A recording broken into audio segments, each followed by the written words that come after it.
Boa tarde. Boa tarde a todos e a todas. Tinha que ser o contrário, né? Boa tarde a todas, boa tarde a todos. Oi, pessoal, é melhor. Vamos dar início à sessão da tarde, dessa primeira jornada Intérpretes do Brasil. A mesa de agora é uma mesa muitíssimo interessante, porque nós vamos revisitar o legado de Josué de Castro. Eu acho que seria até melhor dizer visitar o legado de Josué de Castro, tamanho esquecimento de uma figura dessa importância. E eu queria, antes de apresentar a mesa e começarmos as atividades, cumprimentar os organizadores desse evento, cumprimentar especialmente o professor Paulo, aqui do Instituto de Economia da Unicamp, também o professor Alessandro, da Faculdade de Direito, o professor Alexandre. Essa iniciativa tem um valor extraordinário, tem um valor extraordinário em qualquer contexto, no nosso especialmente mais ainda, mas tem um valor extraordinário. Eu gostaria de dizer que nós lá, deixei de dizer quem eu sou Jaime, professor de Geografia do IEB, Instituto de Estudos Brasileiros, e lá no nosso instituto, que abriga o acervo de grandes intelectuais brasileiros, pensadores, artistas, essa expressão intérpretes, que já foi muito célebre nos estudos brasileiros, ali vem sendo cultivada e recuperada.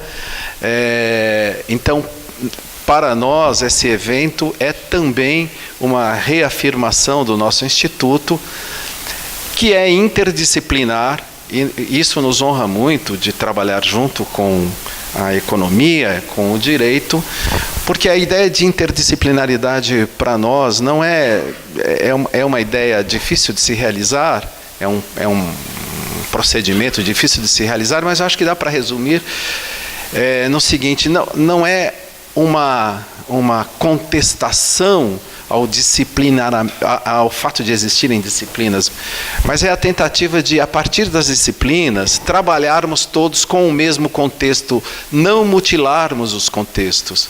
Na verdade, quando o conhecimento é disciplinado, nós terminamos reduzindo o contexto para cada disciplina, e desse jeito os contextos ficam subvertidos, mutilados, e grande parte do que fazemos perde o sentido.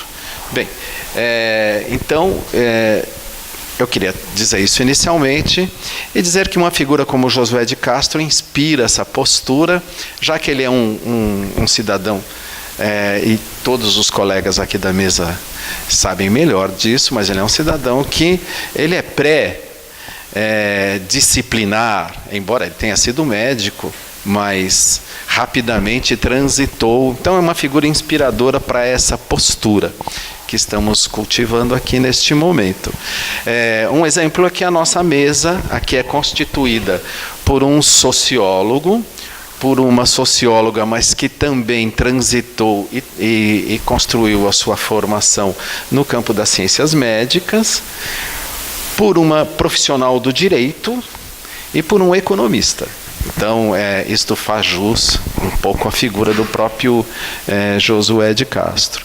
Bom, rapidamente, sem mais delongas, nós organizamos as apresentações seguindo mais ou menos uma ordem cronológica do pensamento da própria obra e vida e trajetória do Josué de Castro. Então, nós vamos começar com a apresentação do professor André, que vai tratar um pouco dos anos de formação dos primeiros trabalhos do Josué de Castro. Se eu estiver errado, depois você me corrige e conserta isso.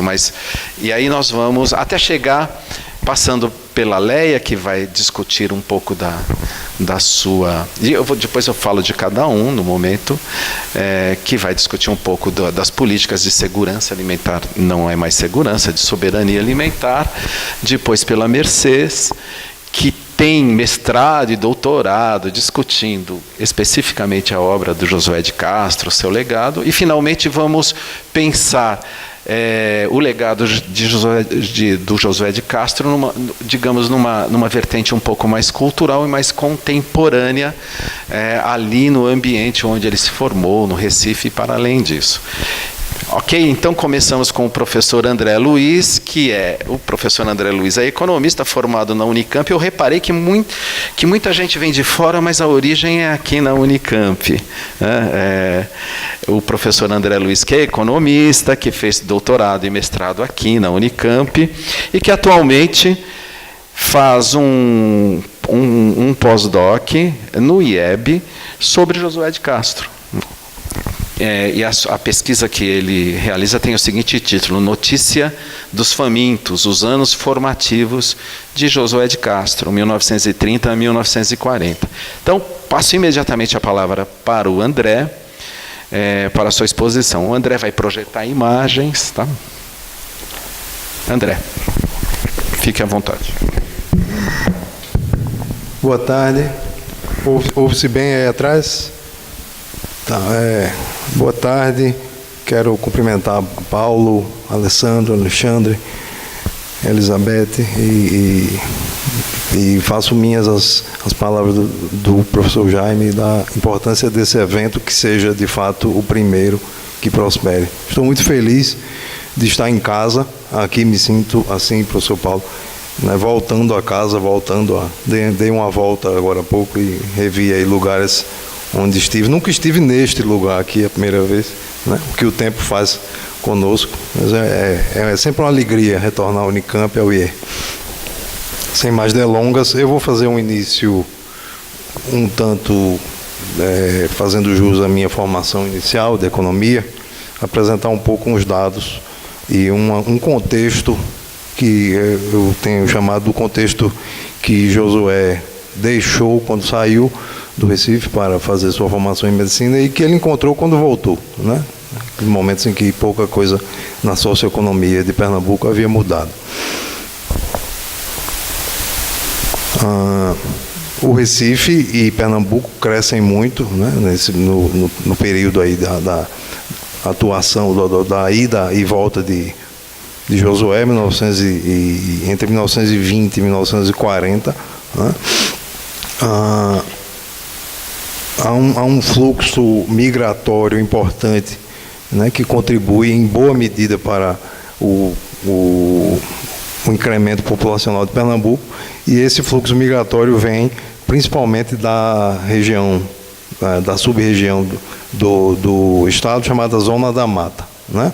Pernambuco, então, vivia o que em história econômica nós chamamos de a transição engenho-usina. Os engenhos, os velhos engenhos, com sua produção arcaica de açúcar, vinham sendo há algum tempo, desde a República praticamente, e aí há um fator importante que é a abolição, a emancipação, e as questões de mão de obra que colocou, o regime de trabalho agregado, né, não especificamente capitalista, né, que deu aso, mas, então, nesse período, as usinas, ou seja, unidades maiores e fabris, começaram a ocupar o espaço anteriormente, né, ocupado pelos engenhos. Isso gerou uma onda de falências. Muitos donos de engenhos menores foram à ruína, alguns conseguiram se reestruturar como usineiros e outros ficaram na posição de fornecedores de cana, né? Essa reorganização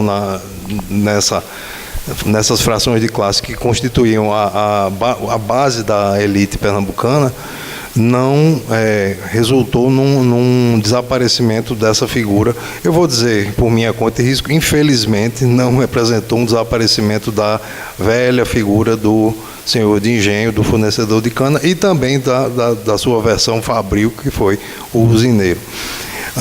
Muitos de vocês sabem, estamos aqui, né, numa casa privilegiada nesse sentido, que as soluções encaminhadas, aí penso na Velha República, e principalmente em 30, né, foram de acomodação dessas classes via IAA, via determinados decretos que garantiram cotas de compra. Então, essa classe manteve-se com sua influência social, com sua influência política em Pernambuco, né? A parte disso havia o crescimento, né? Com essa migração a cidade começa a se inchar, né? E aí você tem a expressão desse fluxo migratório crescente nos mucambos, né? Que iam ocupando entre 20 e 30, mais da metade das residências, das casas, das moradias no Recife. Eu chamo a atenção a parte aqui, um pequeno parêntese iconográfico para essa foto. Notem que atrás, essa foto é de 30, notem que atrás desses mucambos, esse bairro chama-se Jiquiá, no Recife, há um Zeppelin pousado, né? Eu achei interessantíssima essa contradição aí, né? O moderno e o arcaico, né? Eventualmente tão elogiado, né? Esse arcaico, os mucambos. Então você tinha um agigantamento, né? Dessa população pobre, mal empregada, subempregada, desempregada, né? E basicamente formada por migrantes.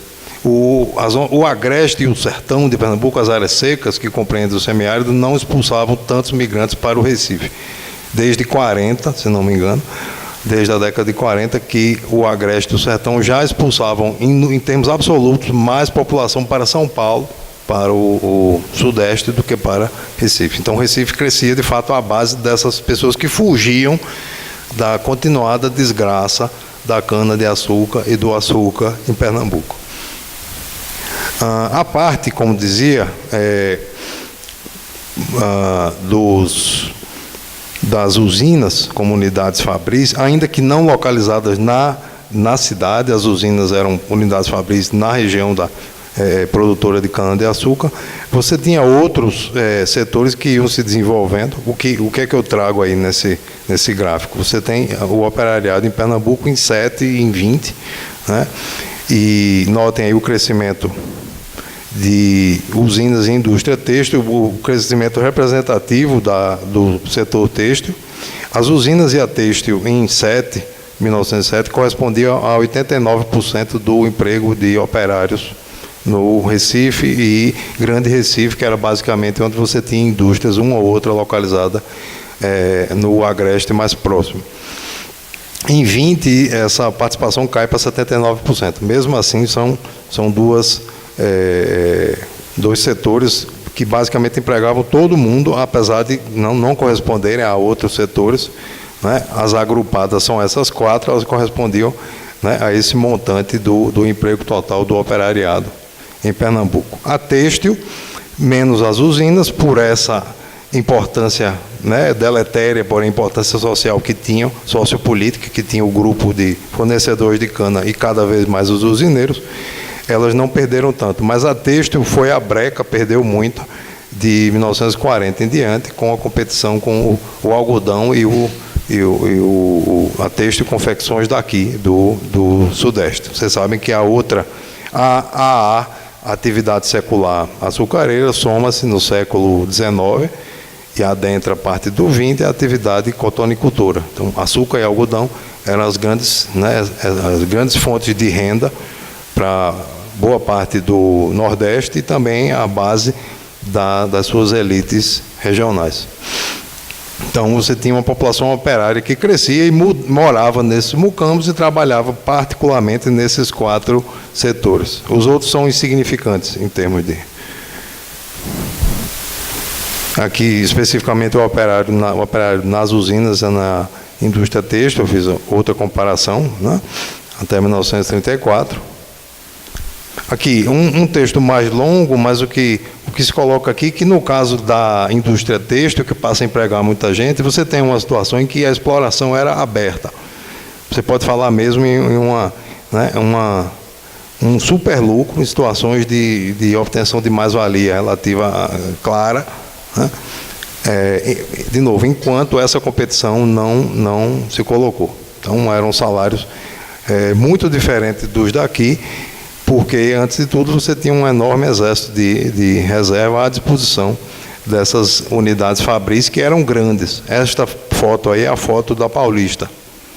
né? A grande empresa de confecções dos Lundgren, lá numa cidade próxima, no que hoje é a região metropolitana do Recife, chamada Paulista, né? O Lundgren começa em Pernambuco como importador, como foi a trajetória desses grandes desses barões da usina têxtil pernambucana, que começaram como comerciantes no porto, ou importadores, comerciantes de couro, próprio Delmiro, e depois se expandem. Então, setores grandes e muito concentrados. Agora bem, vivia-se muito mal no Recife, morria-se muito, as taxas de mortalidade eram muito altas devido a uma série de doenças, particularmente a tuberculose matava muito, né? A mortalidade infantil não decai em 20 anos, entre 15 e 35. Então, a gripe espanhola detonou em um ano 1% da população, 25% do crescimento populacional no período do começo da República ao fim do Império, ao fim da Primeira Guerra, você tem aí, foi ceifado pela tuberculose. Então, a cidade que, ainda que na década de 20 tivesse passado por uma série de reformas, lá saturnino, haussmannianas, mesmo assim tinham condições sanitárias muito ruins. Então, havia muita morte relacionada a essas condições por conta dessas doenças infecciosas, né? Mas, em breve, aqui na nossa linha do tempo, o José de Castro dirá que essas doenças se devem, antes de tudo, à má alimentação. Né? Morre-se de tuberculose, não se morre de tuberculose, morre-se de fome. E aí ele faz eco a um dos seus mestres, que era o Pedro Escudeiro, né?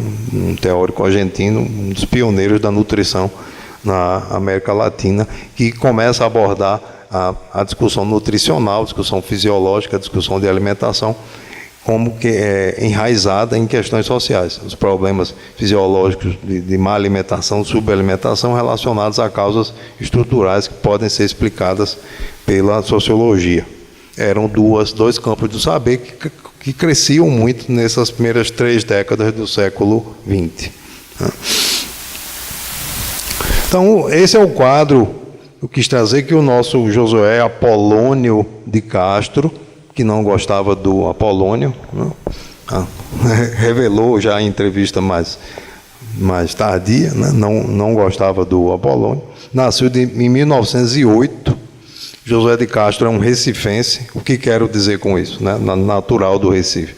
Ele não é um pernambucano, e há uma diferença que vale a pena mencionar aqui entre recifenses e pernambucanos. Ele não é... José de Castro é filho de um paraibano,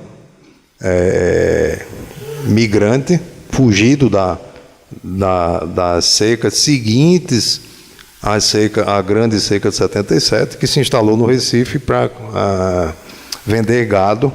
E isso é impressionante, se me permitem uma parte, não sei quantos de vocês conhecem o Recife, é impressionante imaginar que o pai de José de Castro tivesse uma pequena criação de gado e de vacaria, né? Onde hoje fica o Hospital da Restauração, em plena Avenida Agamenon Magalhães, Rua Joaquim Nabuco, número 1. Então, aquilo era a morada né? E cresce ali, as intervenções urbanas não eram, né, suficientes para impedir a visão desse menino dos moradores do mangue, das palafitas do mangue. Então, esse menino que cresce, não no mangue, como às vezes se coloca, ele não tem essa origem de classe tão humilde, mas ele convive com grande proximidade com esses meninos do mangue. Tem, de fato, uma vida modesta, isso não era atividade de posses. Sim, o pernambucano, quase que eu me perco aqui na distinção. Sendo filho de uma paraibana, de um paraibano com uma pernambucana, ele não tem a linhagem do açúcar, ele não tem os pés cravados no maçapê, ele não é um Melo, não é um Albuquerque, não é um Cavalcante, né? Não é de Goiânia, não é de Ribeirão, não é de Palmares, né? Não é do Recife, né? Então, nesse sentido. Então, quero destacar isso talvez seja até um vício já de um trabalho de pós-doc, já está adiantado, que há uma origem de classe que ajuda a entender algumas posições. Então, com alguma ajuda de alguns admiradores locais, esse menino que no início levou uma vida escolar bastante, não era lá um dos melhores alunos, mas corrige-se, né? Ingressa se não me engano, no ginásio pernambucano, onde ontem se fez uma bela manifestação lá no Recife, né? Às margens do Capibari, onde também Celso estudou, se não me engano, e o nosso querido Manuel Corrêa de Andrade, e naquele período das reformas escolares sob a batuta de Carneiro Leão, né? Então, destaca-se como aluno, consegue um padrinho que financia seus estudos para a Bahia, inicialmente, e depois no Rio de Janeiro, onde termina, na Faculdade de Medicina do Rio. Retorna, vejam, ele nasceu em 8, volta em 29, esse rapaz tem 21 anos e é médico, né? Como era costume, então. Inicia a prática médica no Recife, instala-se, vou fazer de novo uma referência quem conhece o Recife sabe, perdoem-me esse bairrismo, ele se instala na pracinha do Diário, né, no edifício, então, logo consegue clientela suficiente para mudar para o então o edifício mais alto, que devia ter uns 4 ou 5 andares, né, atendendo as senhoras, muito em particular, as senhoras da classe usineira e dos senhores de engenho, e pelo velho sistema de recomendações ele consegue uma boa clientela que lhe faz ascender socialmente. Torna-se o nome do Dr. José de Castro começa a circular. A atividade médica dele específica era clínica e endocrinologia, né?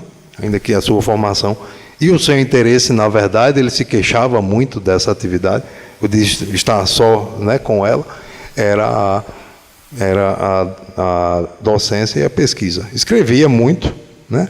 Tem uma atividade jornalística de artigos no jornal desde seu tempo de estudante, o famoso artigo sobre Freud, seu primeiro, influenciado por Arthur Ramos, né? Que ele achava a pessoa mais inteligente do mundo, e Arthur Ramos andava lendo Freud, ele confessa que ficou com uma boa inveja dessa leitura, disse, eu também vou escrever sobre Freud. E começa a escreve um artigo sobre Freud, escreve sobre cinema, faz seus primeiros escritos sobre problemas alimentares, o problema do fornecimento do leite no Recife, né? E este artigo provocador, né, dá um pouco do tom das intervenções de Josué no Recife e por onde ele andou, a elite brasileira. E veja, ele publica na Província. Para quem conhece a história local, é uma ousadia, porque a Província era um jornal ligado a Estácio Coimbra, que era, né, foi o último governador, o presidente de Estado antes de 30. Né? E era um jornal representante dos interesses e do pensamento da classe usineira fornecedora de cana. Mas ele solta esse artigo, a elite brasileira, em que critica a inação dos intelectuais brasileiros, por ele divididos em pessimista, desalentado e patriota oficial. E adverte, precisa de gente séria no Brasil. Ele bem que quis nominar de quem ele estava falando quando ele falava de pessimistas desalentados e patriotas oficiais no contexto de 1930 no Brasil e em Pernambuco. Mas, nesse momento, ele preferiu, né, manter a coisa no ar. É um bom exercício pensar em quem ele está, imaginar em quem ele pensava quando ele criou essas duas categorias. Há uma sequência de acidentes históricos, digamos assim, que faz com que ele consiga, né, levar, eu não vou detalhar isso, mas eu vou chegar no finalmente, ele desenvolve pesquisas em bairros operários do Recife, né, que darão no trabalho as condições de vida das classes operárias do Recife. É um inquérito preliminar, depois ele reelabora e ele publicará em alguns dos seus primeiros escritos. E ingressa na Faculdade de Medicina do Recife com a tese O Problema Fisiológico da Alimentação no Brasil.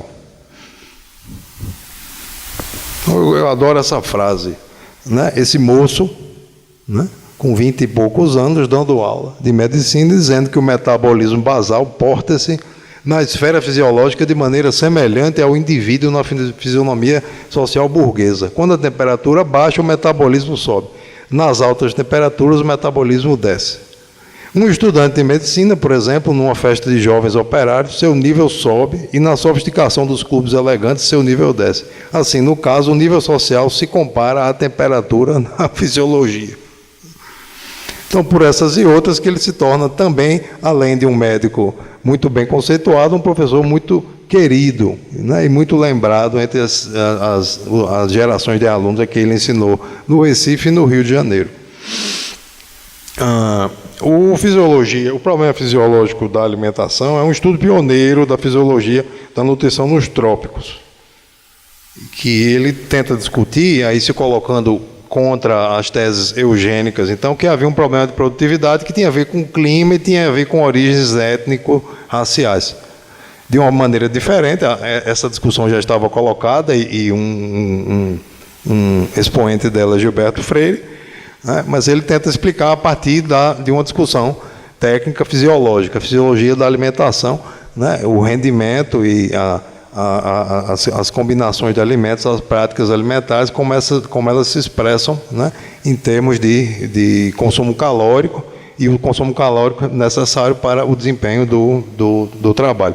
Ainda é um momento, digamos, muito determinista dele. O biológico parece, de certa forma, forçar aí o social. Mas ele já tinha uma preocupação muito clara de desvendar, de desancar essas interpretações eugênicas, nessas teses eugênicas que ainda eram muito fortes e compartilhadas entre essa elite açucareira, essa açucarocracia, né, para usar o termo do nosso querido Francisco de Oliveira. Então, aqui é um momento em que ele começa a dar mais ainda o tom, sobe mais o tom, né, e polemiza com Gilberto Freire sobre a alimentação no Brasil colonial. Esse é um momento delicioso de sua trajetória, e me permito aqui evocá-lo muito rapidamente. Gilberto Freire, em 1934,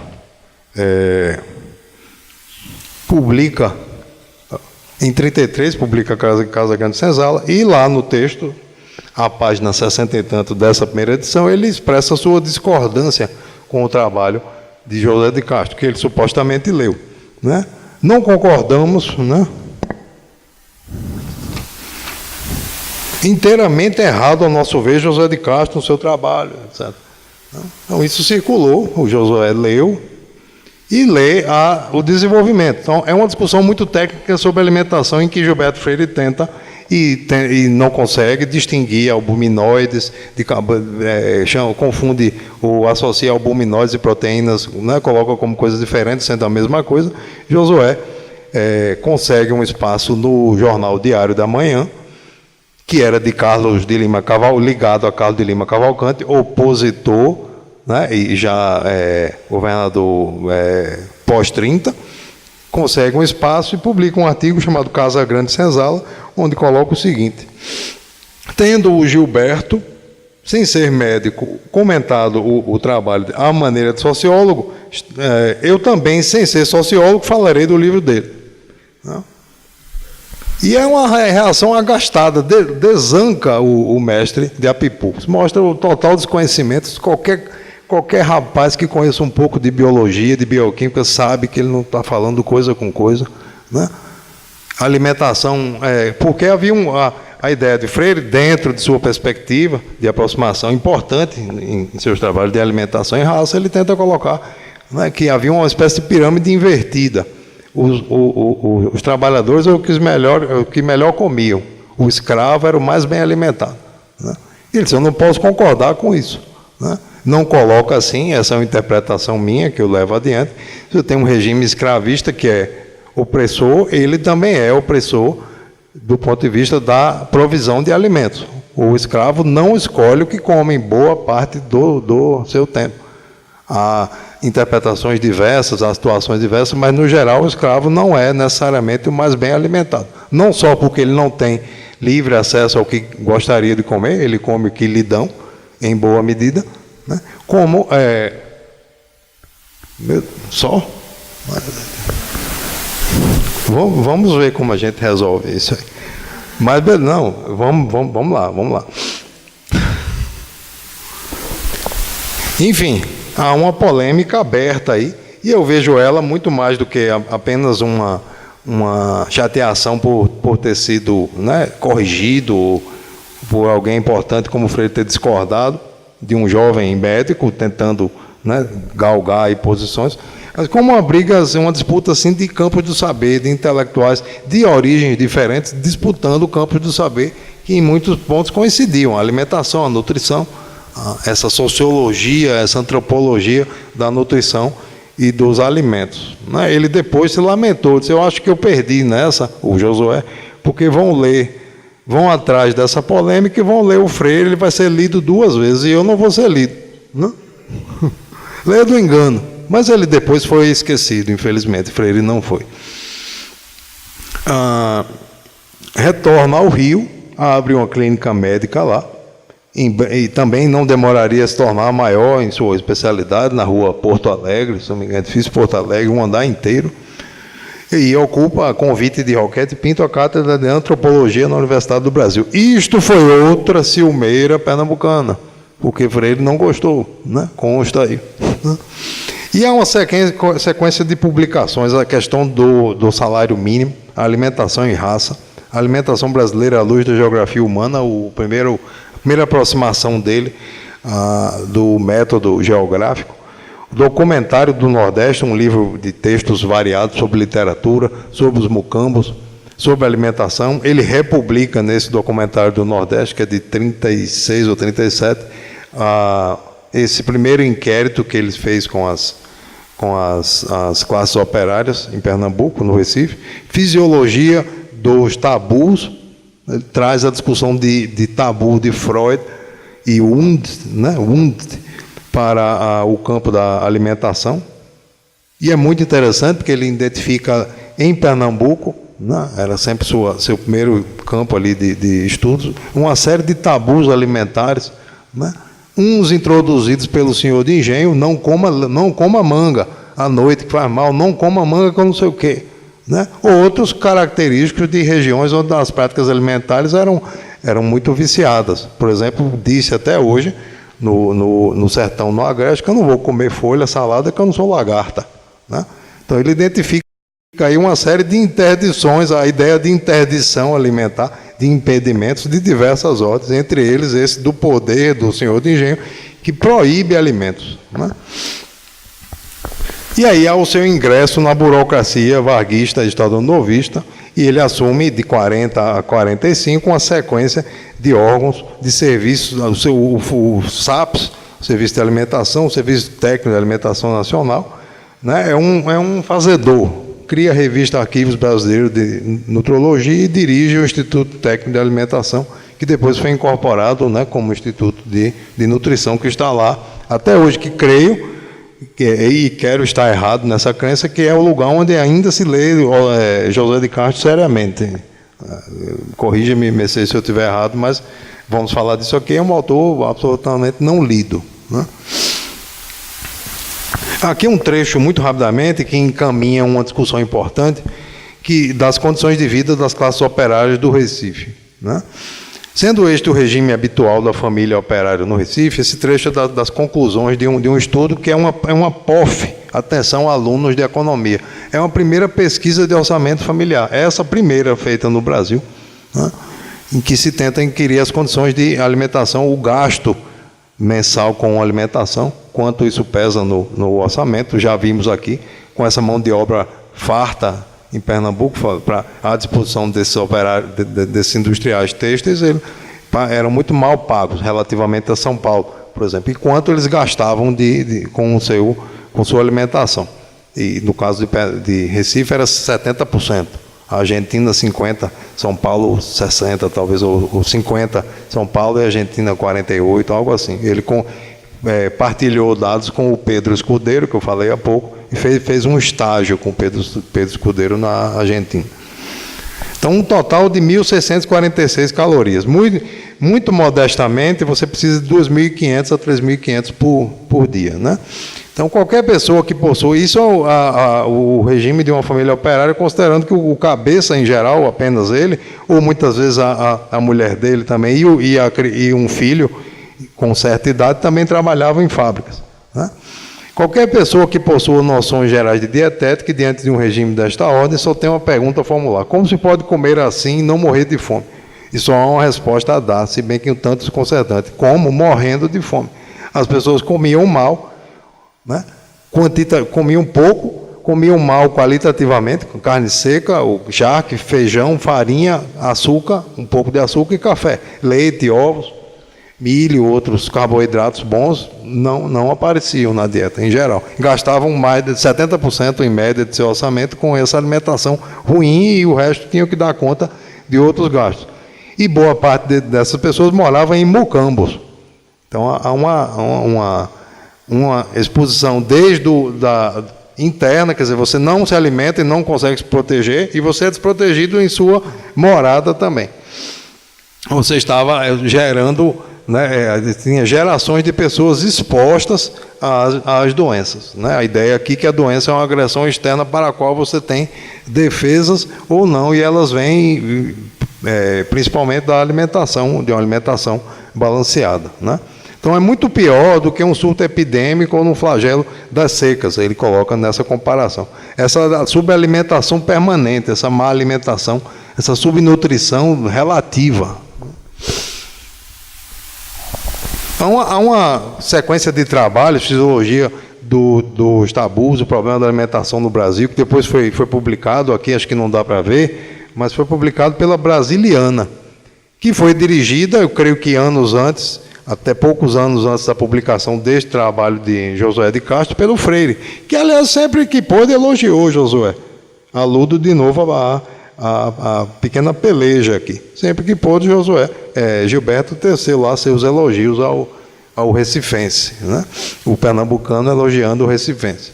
O documentário do Nordeste, porque aqui está a pesquisa sobre as condições de vida, e a alimentação brasileira, luz da geografia humana. Sim, alimentação e raça. Eles convergem e eles são lidos no Geografia da Fome. Geografia da Fome também reúne a sua experiência, né, a sua vivência em todos esses órgãos de alimentação por onde ele passou nos anos 40. Uma menção muito clássica, né, muito conhecida, do Geografia da Fome. Essa é uma edição mais recente. O Geografia da Fome, até a 9ª edição, tinha o subtítulo A Fome no Brasil. Na 10ª em diante, que é a que o professor Jaime trouxe, ela já aparece com o subtítulo Geografia da Fome, o dilema brasileiro pão ou aço. Pão e aço, ou pão ou aço. Ele já alude o que é que ele está fazendo aí. Está aludindo a uma discussão econômica. Os mais jovens aqui, os não tão jovens, que devem lembrar, talvez com não muita saudade, da curva de possibilidades de produção, da ideia do trade-off, né? Então eles já soltam uma primeira blague aí com a visão mais ortodoxa da economia, com a qual ele teve muito contato depois. Vamos lá. O clássico mapa, em que ele coloca aí a expressão geográfica no espaço, ou, para usar o termo de Max Sorre, né, o quadro da fome em suas modalidades geográficas, né? As carências alimentares, a doença por ele compreendida como estados de carências parciais e de desequilíbrio alimentar que provocam alterações mórbidas difíceis de caracterizar, dado que reúnem em suas patogenias múltiplas deficiências. A clássica definição de fome, tal como ele a compreende e como ela se expressa no espaço brasileiro, né? Então esse seu abraço na geografia da fome, o seu uso do método geográfico como um método para interpretar a fome. Torna-se delegado, começa a se destacar de fato. Em breve se tornará talvez a pessoa, o brasileiro mais internacional e mais influente. Entra no circuito ONU em sua fundação, né?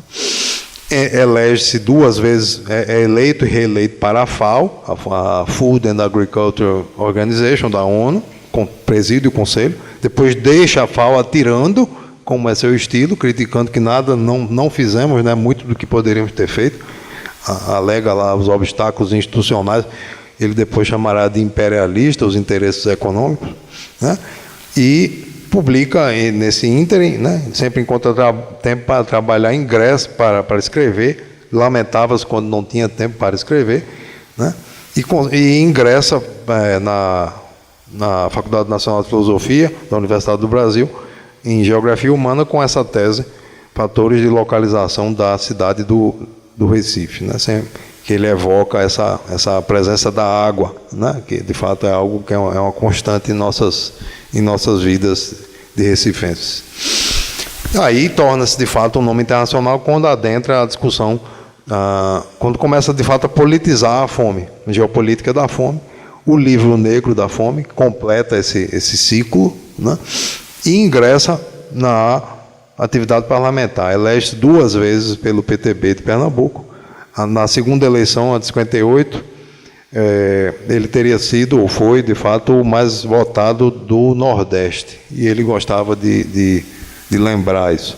Mas aqui, sem diminuir em nada a admiração pelo mestre, mas o fato é que houve um acordo, né, entre os comunistas e todo mundo, questões da política brasileira e pernambucana, e todo mundo despejou. Muitos comunistas recuaram do Partidão, recuaram suas candidaturas e derramaram votos em Josué de Castro, né? Ele que nunca foi assumidamente marxista.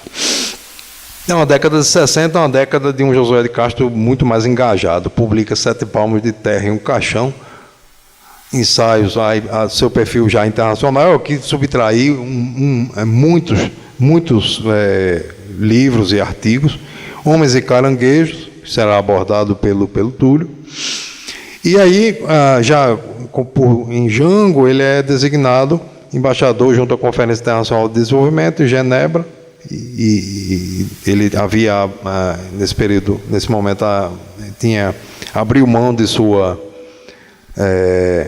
mandato e passa a residir em Genebra, e é em Genebra que ele é informado da destituição do seu cargo e da perda de seus direitos políticos.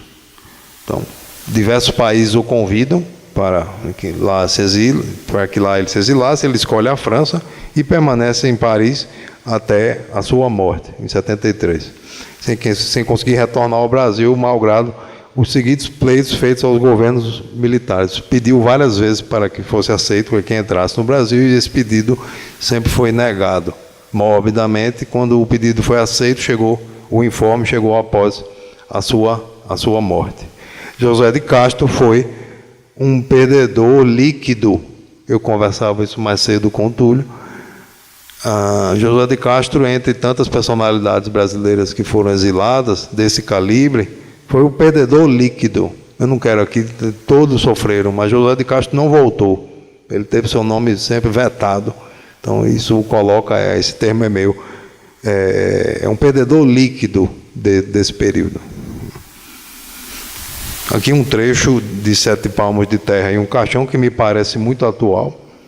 Aqui quando ele fala, a tensão reinante aumenta cada vez mais, e as forças da reação se sentem também cada vez mais em perigo e apressam em gritar em altas vozes que o que está em perigo é a própria democracia, e que na defesa da democracia contra os perigos do comunismo é preciso usar métodos de contenção e de repressão cada vez mais violentos.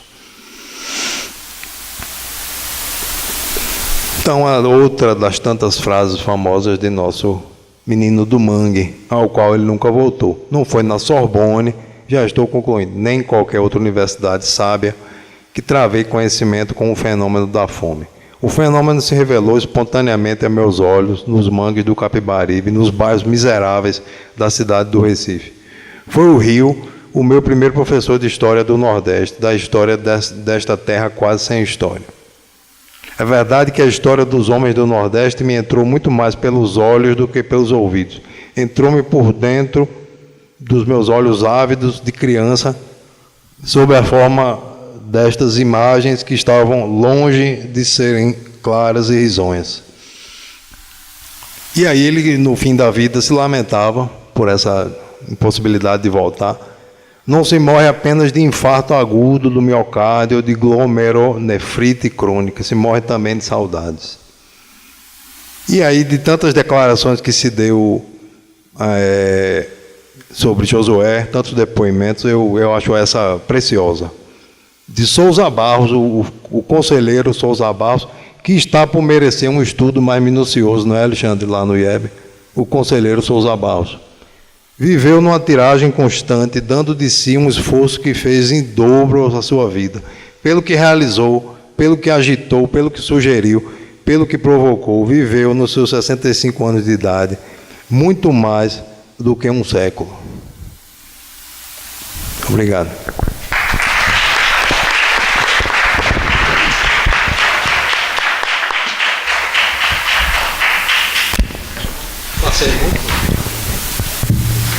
Melhor não saber. No afã de te passar a palavra rapidamente para o André, esqueci de dizer que atualmente ele exerce suas atividades docentes e de pesquisador na Universidade Federal de Pernambuco, no campus do Agreste, não é isso? Caruaru. Ok. Bem, então, agora nós vamos passar a palavra para a professora, para a jovem professora, Leia Vidigal Medeiros. Ela é formada em Direito, fez mestrado em Direito Econômico, está fazendo doutorado em Direito Econômico ainda, e no seu doutorado ela está tentando refletir a questão do desenvolvimento e da soberania alimentar. Por aí ela chega em Josué de Castro. Ela é professora atualmente na Universidade Mackenzie de Direito Econômico. Então a palavra é sua. Muito obrigado pela sua presença. Também agradeço a você, André, não tinha agradecido a sua presença.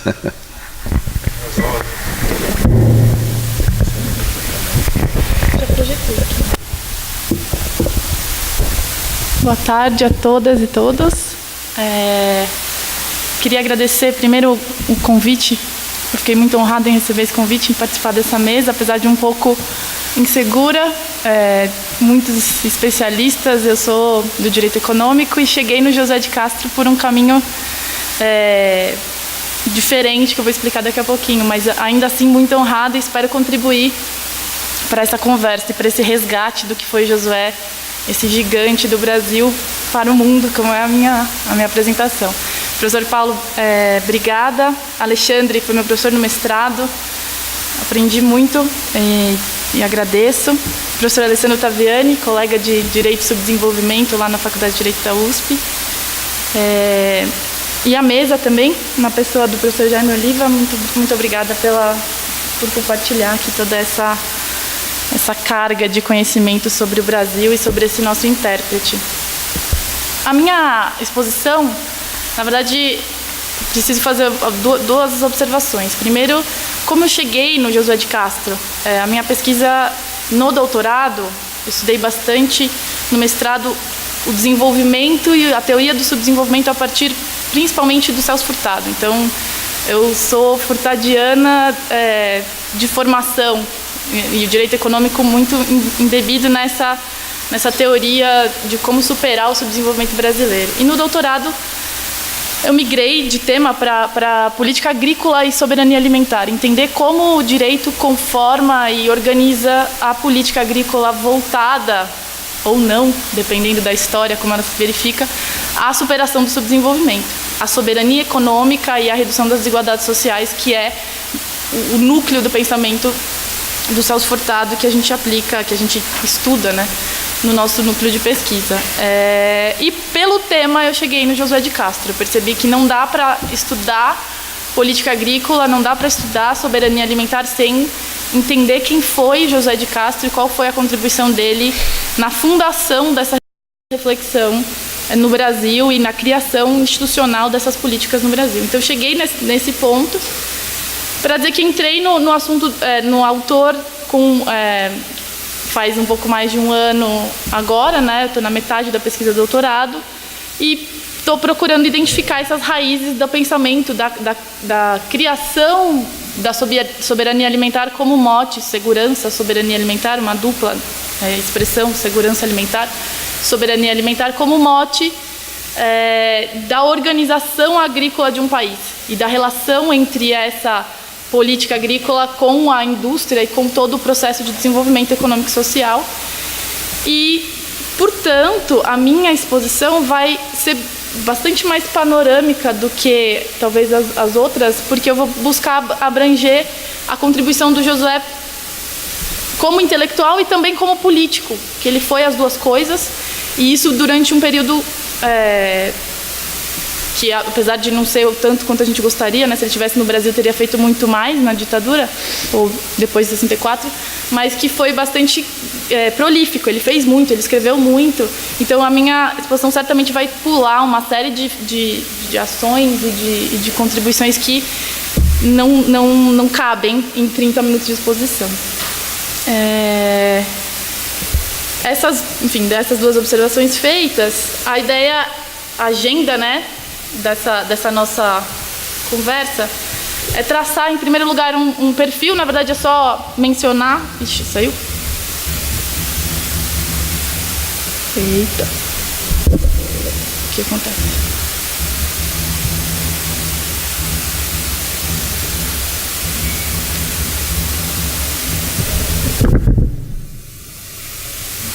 Vamos tentar. De novo.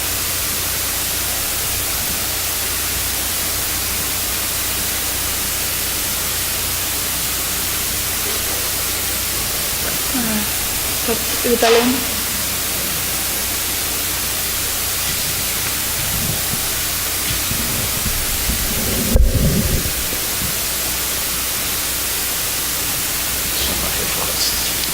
Agora foi. Bom, pretendo abordar nesse tá dando? Alô? A seguinte agenda. O perfil do José de Castro já foi bastante explorado aqui biograficamente, mas abordar um pouco essa dualidade, essa dupla atuação dele como ator político e como pensador do futuro, pensador das estruturas sociais, da realidade. Qual é a principal tese dele que fez com que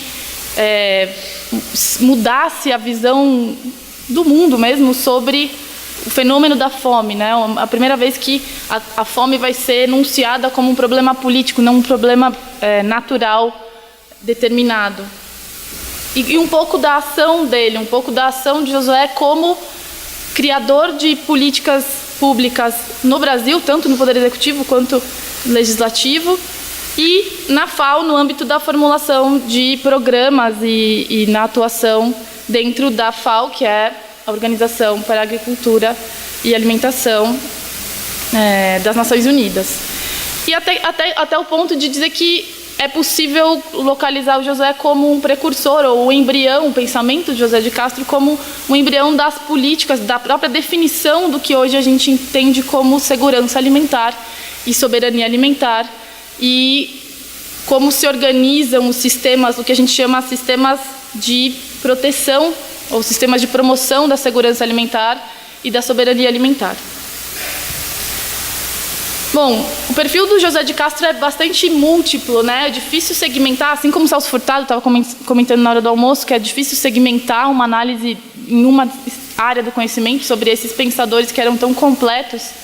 Josué, ele escreveu sobre cultura, ele foi da biologia, da geografia até a arte, o cinema, e muito profundo em todos esses setores, e aí é difícil separar, mas fato é que ele, além de intelectual de estatura mundial, né, que contribuiu de fato para o pensamento da geografia, na verdade, para o pensamento do problema da fome no mundo, também atuou sempre na política, sempre para transformar a realidade. Então, ele dizia, né, que ele era um intelectual interessado no espetáculo do mundo, porque a partir do diagnóstico da fome, ele viu que a fome não estava só nos mangues do Capibaribe, mas também em outros continentes, e na África e na Ásia, e que isso era algo a ser abordado urgentemente como um problema político.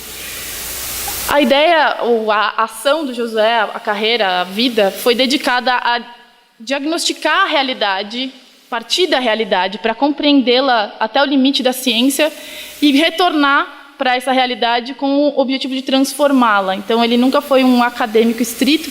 Ele falou, numa entrevista ao Pedro Bloch, numa entrevista da Manchete, em 64, a minha Sorbonne foram os mangues do Recife, né? E toda esse aprendizado, esse conhecimento sempre vertido a desenvolver e melhorar a vida do homem, pensar sempre na humanidade como destinatária da ciência e da transformação. Então, a minha medida é o homem, o resto é paisagem. É estático, não serve para muita coisa.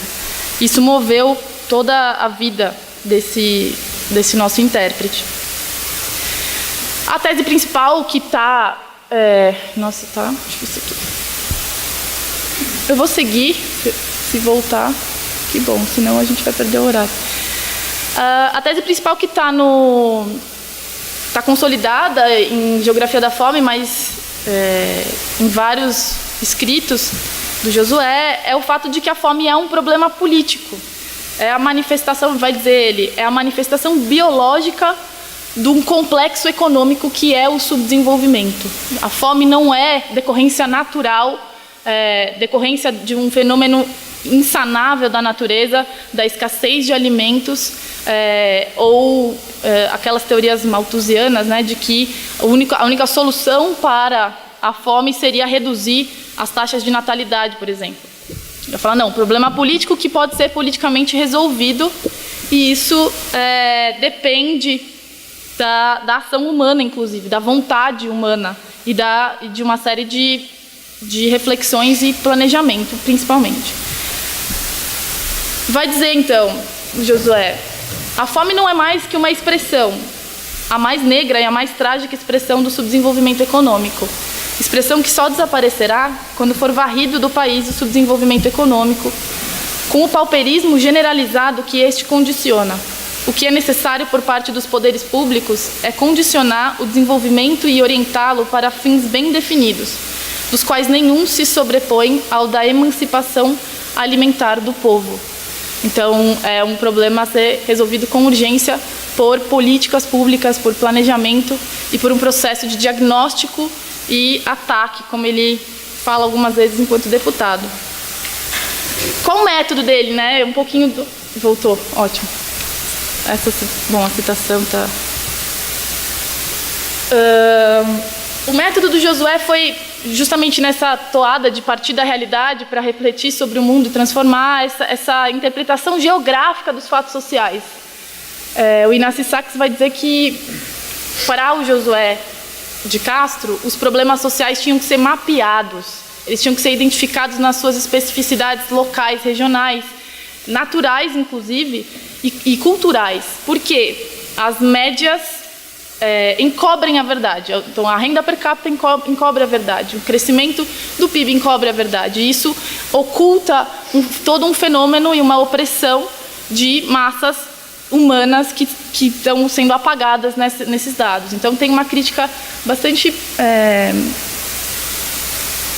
forte que ele faz às teorias mesmo do desenvolvimento econômico, enquanto teorias latino-americanas, até de autores... Tem um debate dele com o Celso Furtado sobre a Sudene, na qual, enfim, a gente poderia entrar, e é interessante, mas acho que não há tempo. E ele vai fazer o primeiro mapa da fome do Brasil. Então, é a primeira visualização da realidade brasileira situada, né, mapeada, como ela é. E como lidar, né? Acho que vale a pena falar um pouco sobre qual é o diagnóstico, né? Eu não vou entrar na questão da fome. Ele vai falar que existem vários tipos de fome. A fome não é um fenômeno individual, subjetivo. A fome, ela é um fenômeno que é coletivo e dependendo do local, das condições físicas. E existem diferentes tipos de fome. Então, ele vai identificar, inclusive, ele vai falar dos conceitos de fome endêmica, fome epidêmica e os dentro do Nordeste, o quanto existe uma diferença da fome mapeada no litoral, da fome do sertão, da fome do agreste. Então, não são fenômenos iguais, não é só a falta de alimento. E às vezes, inclusive, como no sul, no sudeste, pode não haver fome no sentido imediato, mas uma subnutrição, então uma carência de nutrientes que não são identificadas, não é identificada pela falta do alimento, mas pela carência da completude nutricional dessa alimentação, e isso gera problemas de saúde que levam a... Eita, voltou. Bom, eu estou tentando não encostar, mas é que eu preciso apertar um botão aqui uma hora, mas tudo bem.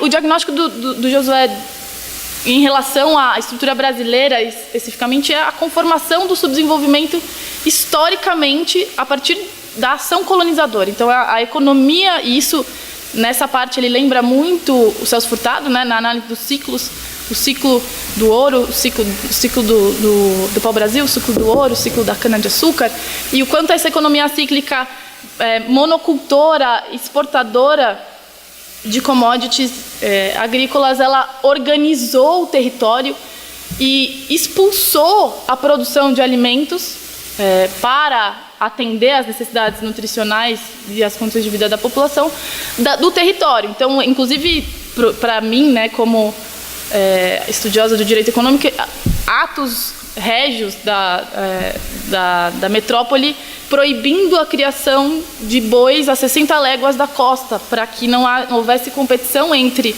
a pecuária e a cana-de-açúcar. Isso é uma economia política da colônia que vai impedir não só a produção de carne, mas também, como disse o André, a produção de hortifruti, de outros alimentos que seriam necessários para uma dieta razoável, que atendesse a população. Então, a estrutura colonial, a condição de colônia deu ao Brasil e à política agrícola, à organização agrícola, essa deficiência estrutural, né? Principalmente o latifúndio, porque não deixa espaço mesmo para a produção de subsistência, a produção de alimentação. Isso, portanto, para lidar com essa estrutura bastante rígida, né? O Furtado fala também disso na análise na Operação Nordeste, mas no diagnóstico como um todo, ela é bastante resistente, né? Então exigiria um processo intenso de desenvolvimento, de superação dessas amarras, né? Do subdesenvolvimento a partir de uma integração entre o processo de industrialização e uma política agrícola casada, harmoniosa ao processo de industrialização. Me lembra um pouco o Friedrich List. Quando eu li, eu lembrei um pouco do Sistema Nacional de Economia Política, a preocupação simultânea, né, com o abastecimento de alimentos e também de matéria-prima para a indústria, no ponto de vista nacional. Isso está lá no Josué de Castro, na Geografia da Fome. E aí, as preocupações nesse processo de desenvolvimento com ampliar a produtividade da terra, da produção agrícola como um todo, produzir a produção de alimentos para atender a uma população que está faminta e, portanto, também do ponto de vista econômico, capitalista, não é produtiva, o trabalho não é produtivo. Uma preocupação com o custo de vida e o quanto a produção nacional, local de alimentos seria capaz de reduzir o custo de vida, ao mesmo tempo gerar emprego para essa massa populacional que está excluída, né? Renda e ampliar o consumo, o que dinamizaria um mercado interno nacional, viabilizando, inclusive, mercado para a indústria e uma autossustentação do desenvolvimento nacional bastante mais harmoniosa do que o que ele diz, né, o que ele vai criticar, inclusive, se verificou na prática, que foi um arranque, em primeiro lugar, uma economia colonial que ele chama feudal, né? Então, exportação, latifúndio, monocultura, exportação e a concentração brutal de renda, e posteriormente o processo de industrialização pós-30, principalmente nos anos 50, vai introduzir uma estrutura industrial que se defasou em relação à estrutura agrícola, muito por conta da resistência em relação ao processo de reforma agrária. Enfim, ele mesmo vai tentar muitas vezes promover isso, mas essa é a ideia de integrar a agricultura com a indústria. Bom, aí tem dois espaços em que o Josué de Castro atuou a partir dos anos final dos anos 40, 50 e 60, até o golpe militar. Ele foi presidente, acho que o primeiro presidente do Conselho Executivo da FAO, né? Ele foi por 2 vezes presidente, dois mandatos, de 1952 a 56. Na reeleição, ele foi eleito por unanimidade do Conselho. E ele foi deputado federal pelo PTB de Pernambuco entre 54 e 62. Como disse o André, também o mais votado do Nordeste. Era um político, né? Ele era político mesmo, articulava, negociava. Ele era bastante mais inflamado, apaixonado no seu posicionamento do que o Celso Furtado, por exemplo. Inclusive, eu acho, existe uma disputa, um diálogo entre eles, de que o José de Castro menciona o fato de que o Celso Furtado, quando criou a SUDENE, escreveu o relatório do grupo de trabalho para o desenvolvimento do Nordeste, não teria enfatizado tanto a questão fundiária, a questão da reforma agrária, como deveria, porque seria o gódio, o grande coração da resistência ao processo de desenvolvimento do Nordeste. E eu, tendo lido o Furtado, estava comentando com o professor Alexandre, que eu acho que o Furtado era muito mais técnico e muito mais... Isso era uma tática de evitar resistências políticas. Então, o Furtado menciona a reforma agrária no documento, está dentro da política da SUDENE, mas ele é muito menos enfático. O Josué era bastante mais inflamado em falar desse ponto, o que levantou também bastante resistência dentro do Congresso, né? Enfim, mas esse debate eu acho importante a gente entender entre o Furtado e o Josué, mas eu acho que há muito mais convergências do que divergências ali. Bom, quando ele foi presidente da FAO, achei relevante esse texto, nesse trecho. Ele falou: minha grande emoção foi sentar na cadeira da presidência, olhar um a um os representantes das grandes potências e recordar os mocambos do Recife, onde se reproduzia o ciclo do caranguejo, onde viviam outros meninos de rua como eu tinha sido. Pensei comovido na tremenda responsabilidade que carregava. E ele foi incansável na FAO. Ele levou um mangue para a FAO para falar: essa é a meta dessa instituição. E até ele foi vencido, né? Ele saiu vencido, mas ele não desistiu. E isso vale muito, né, para a gente como resistência, como resiliência, né, na política, inclusive hoje. Na FAO, ele formulou esse programa. Ele era simultaneamente presidente da FAO e deputado. E ele formulou um programa chamado 10 pontos. Será que não? O que foi?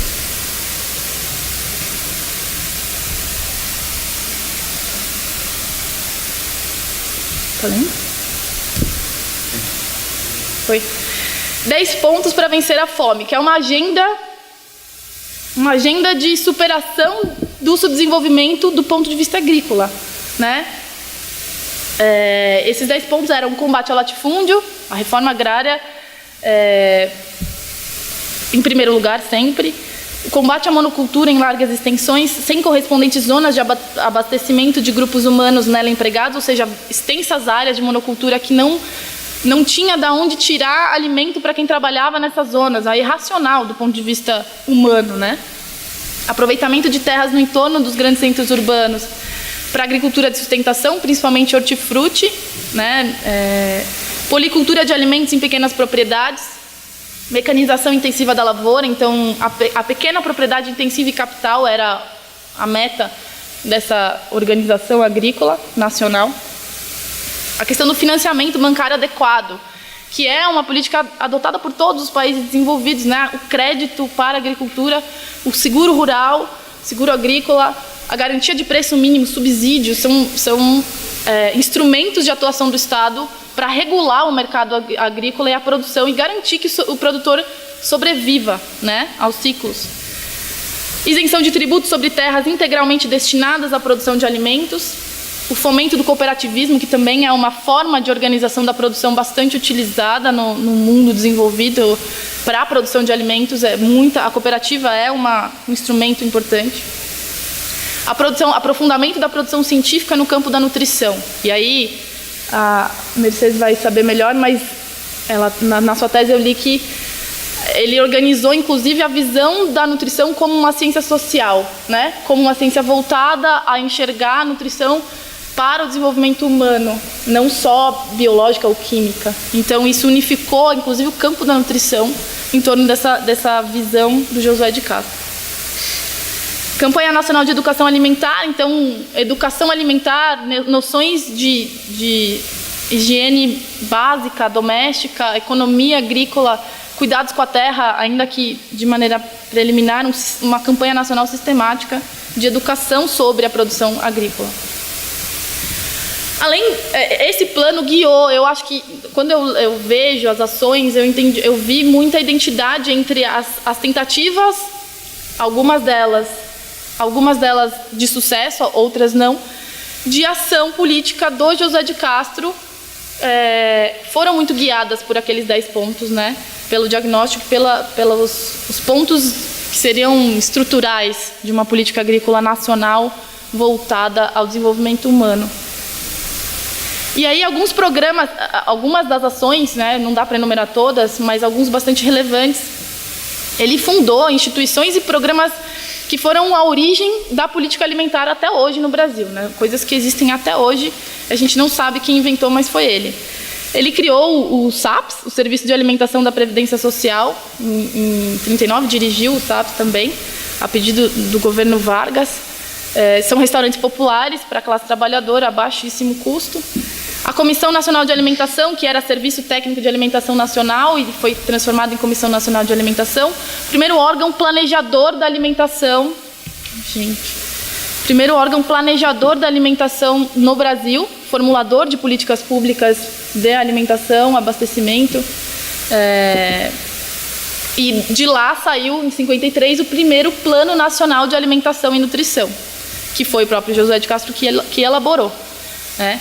Em 51, ele criou a campanha da merenda escolar, que se tornou um programa nacional em 55, e até hoje esses programas eles são, podem ter sido descontinuados ou não, mas até hoje são programas que o Estado brasileiro usa para manter um nível razoável de alimentação. A gente saiu do mapa da fome em 2014, está perigando voltar, mas são alguns programas que se perenizaram aí na nossa política alimentar. Outra nação, como deputado, na sua trajetória como deputado federal, ele elaborou propostas legislativas em consonância sempre com aqueles objetivos, né? Em 59 ele apresentou um projeto de lei que buscava regular a desapropriação por interesse social. Isso para fazer com que a reforma agrária de fato acontecesse, porque a Constituição de 46, naquele período a gente estava sob a Constituição Federal de 1946, que tinha um obstáculo ao processo de desapropriação para fins de reforma agrária. O artigo 141, parágrafo 16 da Constituição de 46, previa que é garantido o direito de propriedade, salvo o caso de desapropriação por necessidade ou utilidade pública ou por interesse social, mediante prévia e justa indenização em dinheiro. Então, tinha 2 problemas aí. Primeiro, a questão da justa indenização. Qual é o valor do imóvel para fins de desapropriação por interesse social? Se for o valor de mercado, você transforma isso num ônus insuperável do ponto de vista do pagamento disso pelo Estado. E Josué, a proposta desse projeto de lei era fazer com que regulamentar essa justa indenização como valor usado para fins fiscais, ou seja, a declaração do valor do imóvel para fim tributário. Ele fala, isso é uma declaração tacitamente aceita pelo proprietário, nada impede, é totalmente verossímil que se use esse padrão para se indenizar previamente o proprietário do imóvel. E aí tinha também o em dinheiro, né? Que é o desembolso imediato. Em outras constituições a previsão era títulos de dívida ou não tinha previsão e era possível regulamentar dessa forma. Enfim, o Josué fez esse projeto de lei defendeu, mas ele não foi adiante. A ideia do valor histórico do imóvel, ela foi arquivada, houve substitutivos e não resolveu. Outro projeto de lei apresentado em 59 propõe a utilização de terras das áreas de monocultura intensiva e de extrativismo industrial para culturas básicas de produtos alimentares, ou seja, áreas extensas em que há monocultura, aquelas áreas grandes, extensas áreas em que não há outra coisa, que não a cana-de-açúcar, por exemplo, ele estava pensando muito nisso, seriam desapropriadas para interesse social, para fim de produzir alimentos, destinadas à produção de alimentos regional ali. E também a Companhia de Fiscalização de Abastecimento de Preços, tem um projeto de lei que ele defende para prorrogar a COFAP. A COFAP tinha a função, em tese, de fiscalizar abusos na fixação de preços, assambarcamento, problemas de distribuição, e ele denunciava na tribuna que ela estava sendo usada como um denuncismo de quitandeiros, né, que estava, na verdade, sendo usada para propina do feirante, mais do que para fiscalizar o poder econômico que organizava a distribuição e a produção de alimentos. E ele falou, a gente tem que fazer uma COFAP que de fato funcione e não seja para assambarcar a distribuição. Bom, eu vou dar um salto, porque agora quanto tempo eu tenho? 5 minutos, olha só. Eu vou dar um salto para dizer que essa reflexão sobre o que é a importância, né, da produção de alimentos nacional, da organização territorial voltada ao mercado interno como instrumento de integração desse mercado, de harmonização com o processo de industrialização que permita superar essa condição de subdesenvolvimento, ela está no Josué de Castro desde a Geografia da Fome. E isso é muito cedo, isso é muito, para mim foi impactante, né? O último capítulo em que ele faz as propostas, os diagnósticos do subdesenvolvimento brasileiro, ele tá tudo lá. E eu achei isso de uma visão muito aguçada. E toda essa reflexão, tanto a atuação dele na FAO, quanto essa ação política no executivo, na administração pública, como deputado, contribuíram para a formulação do que hoje se entende como segurança alimentar, ou soberania alimentar. E aí, em 1996, na Conferência Mundial da Alimentação promovida pela FAO, a definição de segurança alimentar que foi definida ali foi o direito dos povos de definir suas próprias políticas e estratégias sustentáveis de produção, distribuição e consumo de alimentos que garantam o direito à alimentação para toda a sua população, com base na pequena e média produção, respeitando as próprias culturas e a diversidade. Desculpa, gente, estou lendo soberania. Desculpa, segurança alimentar. Existe segurança alimentar, essa de 96, formada pela FAO, que já, nesse ponto, já tinha partido da proposta original do José de Castro de ser um órgão organizador de fluxos de alimentos no mundo. Então, a ideia do José de Castro era que a FAO fosse exercesse uma política econômica de distribuição mais equitativa dos alimentos para evitar desperdícios de um lado e ampliar o acesso do outro. Mas isso já não aconteceu e, em 96, a definição de segurança alimentar da Conferência de Roma foi: existe segurança alimentar quando as pessoas têm, a todo momento, acesso físico e econômico a alimentos seguros, nutritivos e suficientes para satisfazer as suas necessidades dietéticas e preferências alimentares, a fim de levarem uma vida ativa e saudável. Então, a segurança alimentar pressupõe a disponibilidade, ou seja, a existência a disponibilidade do produto, alimento, o seu acesso, que envolve questões de renda da população para o consumo adequado desses alimentos, a inocuidade ou a segurança desses alimentos, né, a qualidade do ponto de vista nutricional e de aspectos de contaminação, e a questão do saneamento ou dos aspectos de saúde e higiene do alimento. São as 4 dimensões do que a gente chama segurança alimentar.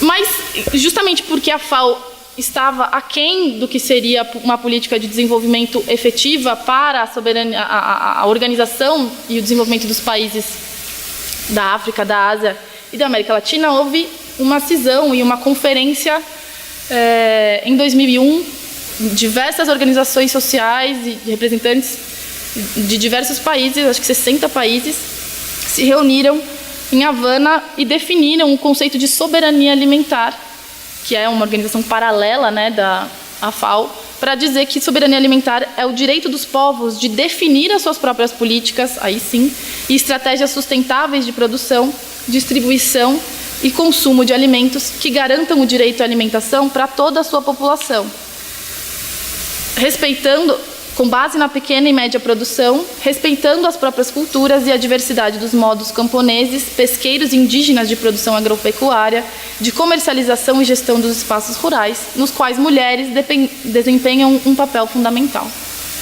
Ou seja, a soberania alimentar, ela supera, para alguns autores, outros discutem essa visão, que ela supera o conceito de segurança alimentar porque abrange aspectos fundamentais da produção e do abastecimento dos alimentos, que precisam ser controlados e organizados nacionalmente para que a população de um país não fique à mercê dos preços internacionais e da disposição de atores externos em fornecer produtos e insumos essenciais à alimentação adequada. Um outro fator necessário da soberania é a garantia de remuneração e condições de vida dignas aos produtores rurais. Então, na minha visão, a soberania alimentar tem um componente de garantia da produção nacional, de proteção, organização dessa produção em função dos interesses da população, que superaria a disponibilidade, porque disponível está ali, mas a importação de alimentos ela é suscetível a oscilações políticas, econômicas, que, como diz o Celso Furtado, significa externalizar ou internacionalizar centros de decisão econômica e, portanto, depender externamente desse fator essencial. Vai dizer José, um autor do campo, ele vai dizer: a soberania alimentar argumenta que alimentar o povo de uma nação é uma questão de segurança nacional, de soberania, se você quiser. Se a população de um país deve depender para sua próxima refeição dos caprichos e oscilações de preços da economia global, da boa vontade de uma superpotência de não usar comida como arma, ou da imprevisibilidade e alto custo do transporte de longa distância, então esse país não é seguro, nem no sentido de segurança nacional, nem no sentido de segurança alimentar. A soberania alimentar, portanto, vai além do conceito de segurança alimentar, que nada diz sobre de onde vem ou como é produzido. Para alcançar a soberania alimentar genuína, as pessoas nas áreas rurais devem ter acesso a terras produtivas e receber preços por suas colheitas que lhes permitam ter uma vida decente enquanto alimentam o povo do seu país. Essa é a diferença entre soberania alimentar e segurança alimentar. E, a meu ver, desde Geografia da Fome, o Josué de Castro está falando em soberania alimentar, mais do que acesso, ele está falando de organização nacional e garantia de vida digna, né, de alimentar um país. E só para finalizar, eu vejo uma continuidade, na verdade, nasceu muito dessa reflexão sobre o problema político da fome. Esses conceitos vieram sendo construídos em fóruns internacionais e hoje foram integrados ao nosso sistema jurídico nacional. A gente tem um Sistema Nacional de Segurança Alimentar, que tem uma lei orgânica do Sistema Nacional de Segurança Alimentar, um conselho participativo que foi extinto recentemente por uma medida provisória de 1º de janeiro de 2019. Então, houve uma construção no sentido de institucionalizar essa política alimentar. Do ponto de vista da reforma agrária, a gente está parado, né? Está bem devagar, mas do ponto de vista da política alimentar, houve um avanço nos últimos 15 anos, ou 12 anos, e agora a gente está num período bastante delicado de retrocesso, né? Ou de risco desse sistema, que tem a sua eficácia ainda limitada, mas que já é muito importante para a construção dessa política. E aí, por fim, eu queria só, um trechinho, 1 minuto e meio, juro, do Darcy Ribeiro, em que ele vai falar da importância, na verdade, de como Josué de Castro ele sumiu do pensamento brasileiro, mas como ele é importante para um projeto nacional de desenvolvimento. Né? Porque depois de 64, o Josué de Castro sumiu da universidade, os livros foram retirados de circulação, ele foi apagado da nossa história. Então, queria parabenizar os organizadores e a mesa por trazer esse gigante da interpretação do Brasil para o mundo, né? Do mangue para o mundo. Vamos ao... Será que vai dar? Não vai dar.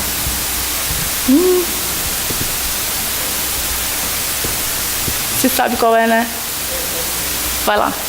Então tá bom. Na sua fala você fala. Tá bom. Na fala da Mercedes, ela vai dizer o que ele fala. Vai dizer o que ele fala. É que tá na sua tese também, eu li a transcrição. E estava combinado. Estava combinado. Obrigada, gente.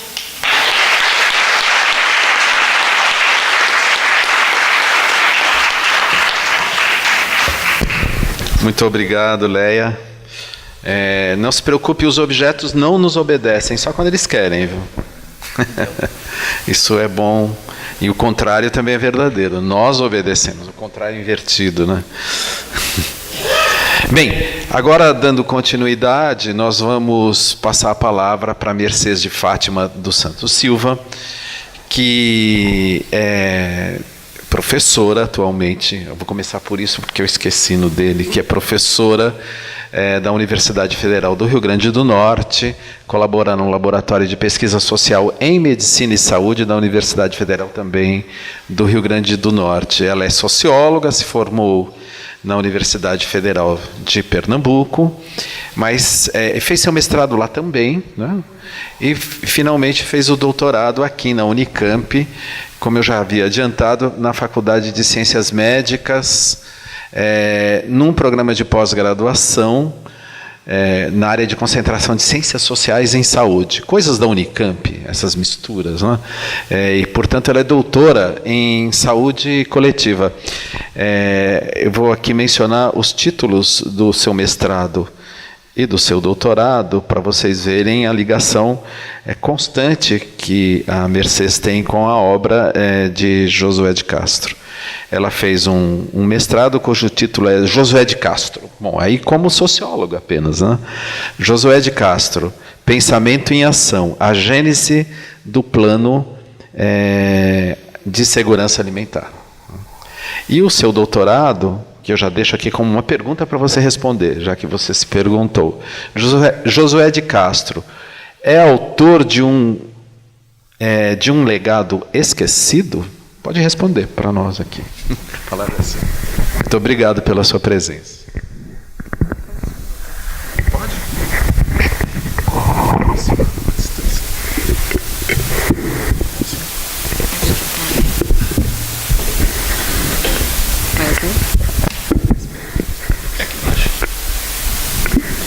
Baixar o microfone. Aqui?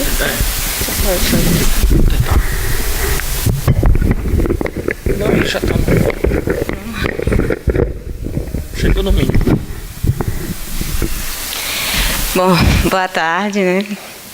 É difícil essa pergunta, não sei se eu consegui responder na tese, mas eu me esforcei.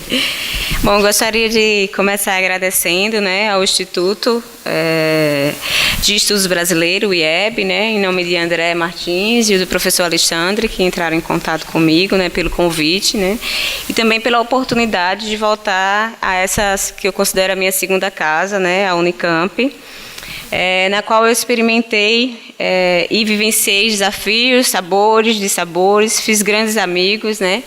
E é o lugar que eu elaborei, digamos que mais conscientemente, meu projeto de estar no mundo, né? Então, muito obrigada.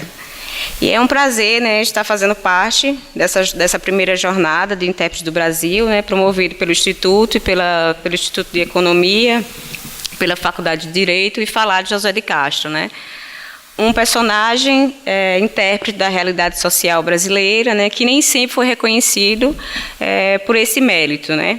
É um autor, de certa forma, controverso no debate intelectual brasileiro, né? Ele oscila entre o reconhecimento na construção de instituições científicas e políticas, né, para formulações e ações de combate à fome e ao esquecimento do seu legado intelectual dentro das instituições acadêmicas, né? Então, antes de focar, né, na perspectiva da obra, que eu vou tentar fazer um pouco disso, embora vocês me desculpem que algumas coisas vão ser repetidas, porque a Léa já colocou também, e o professor André também. Mas, antes de focar nisso, na perspectiva da obra de José de Castro, né, eu acho que é preciso repetir o que talvez a minha geração, a nossa geração, não achasse que não precisava repetir, que era a ditadura nunca mais, né? E, infelizmente, é necessário a gente lembrar esses anos de terror, de tortura, de dor, sofrimento, medo, fome e silenciamento de intelectuais políticos como José de Castro, né? Que ousou a lutar pelo fim do fenômeno da fome, né? Fenômeno esse que é responsável pela criação de um exército de mortos-vivos, né? Sobretudo na região Nordeste, né? Fenômeno esse do qual eu sou uma sobrevivente.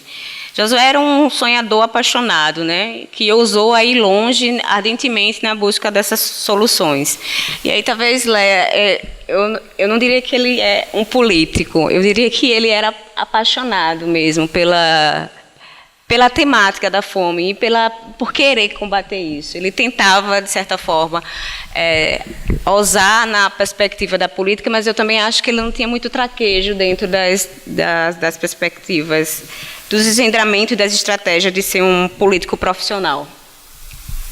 Então, exilado, né, como já foi colocado, em 64, José de Castro ele teve seus primeiros direitos políticos subtraídos, né? Ele integrou a primeira lista dos caçados na ditadura militar, né?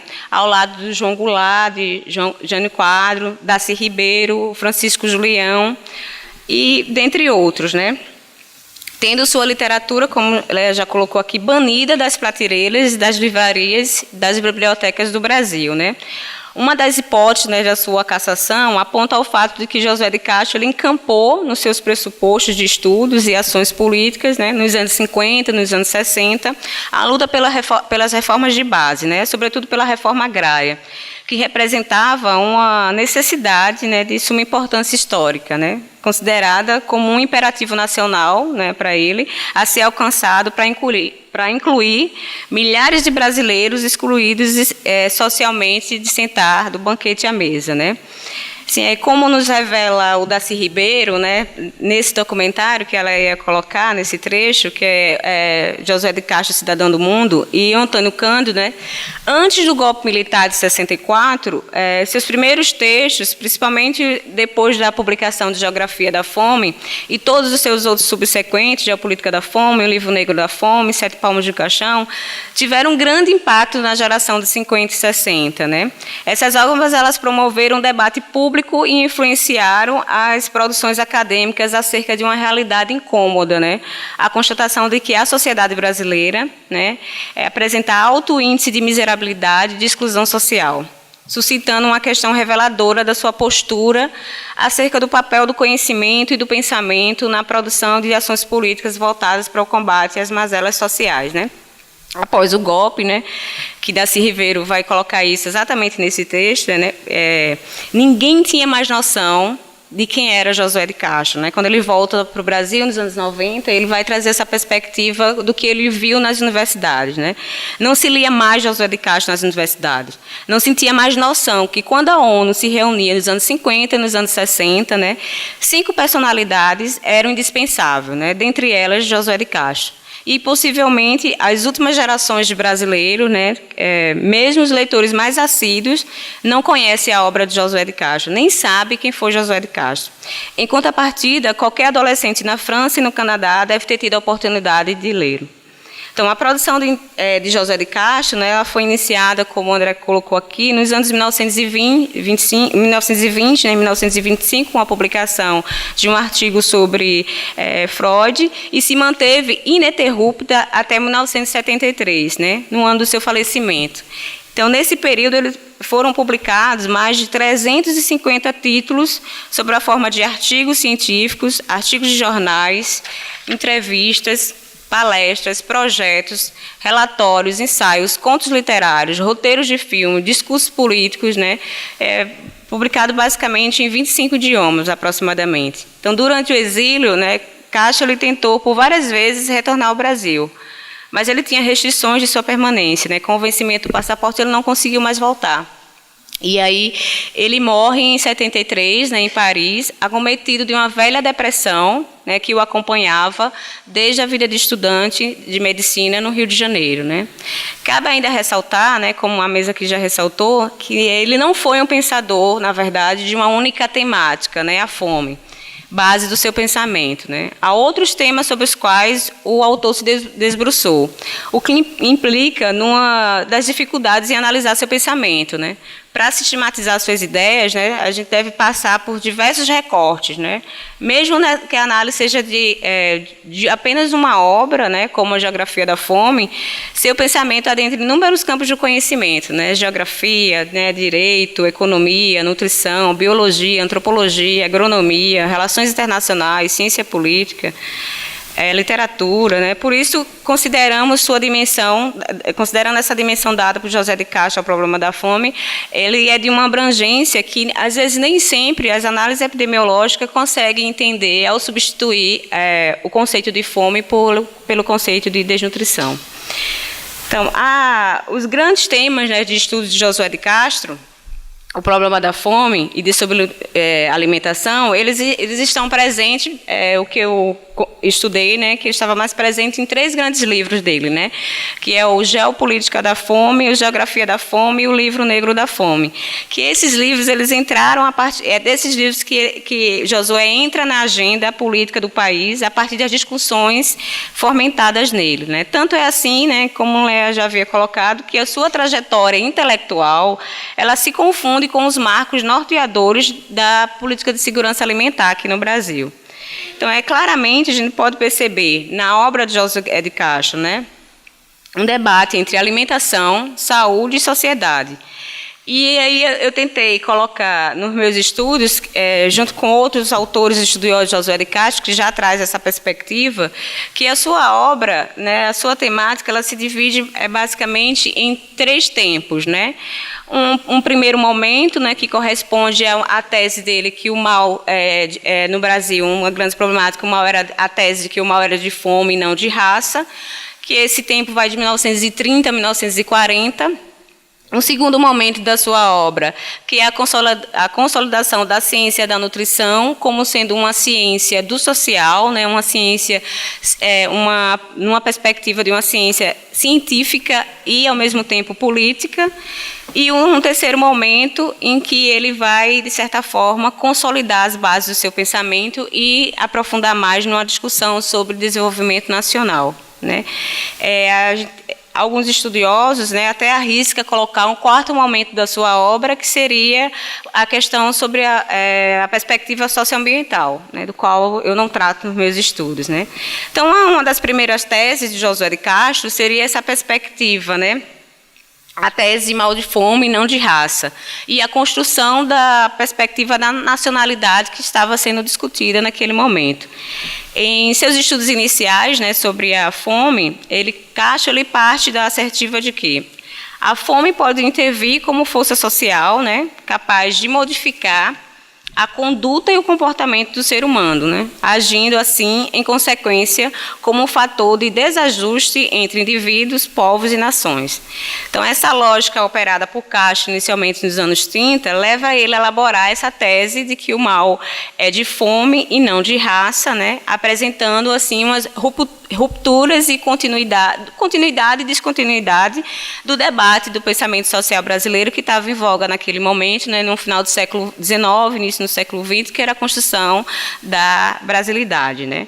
Então, ele pautava uma descontinuidade a partir das ideias de Gobineau, né, que colocava que existia uma raça superior, né, que era a raça ariana, e a relação dessa raça com o determinismo do meio, né, que combinavam, que na verdade que dominaram o debate naquele momento, né, colocando que a questão, por exemplo, da desigualdade social no Brasil ou da não possibilidade de construção de uma nação era decorrência do clima tropical, né.